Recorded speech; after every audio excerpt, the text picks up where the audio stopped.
Hey guys, welcome to my day 8 of calorie deficit diet. 7th day రోజు నేను video shoot చేయలేకపోయాను ఫుల్గా. So day 8కి వచ్చేసి అనమాట. వెయిట్ అప్డేట్ వచ్చేసరికి నెక్స్ట్ వీడియోలో చెప్తాను. అండ్ ఇది నా బ్రేక్ఫాస్ట్ అయిపోయాక అలాగా యోగా డంబెల్ వర్కౌట్ మాత్రమే చేశాను అనమాట. ఇంకా ఈరోజు డాన్స్ చేయడానికి టైం సెట్ అవ్వలేదు. ఇంకా చేసేసాక లంచ్కి వచ్చేసరికి పెస్తో పాస్తా. పోర్షన్ చాలా మ్యాండేటరీ, కంట్రోల్ చేసుకోవడం, ఎక్కువ తినకూడదనమాట మనం చేసే పనులకి.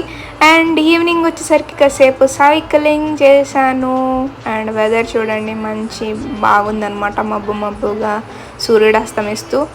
అండ్ తర్వాత యోగర్ట్ బనానా మిల్క్ షేక్ తాగేసాను. మిల్క్ షేక్ అది యోగర్ట్ షేక్. అండ్ డిన్నర్కి వచ్చేసరికి eggs with tuna. That's all guys. See you guys in the next video. Bye bye. See you.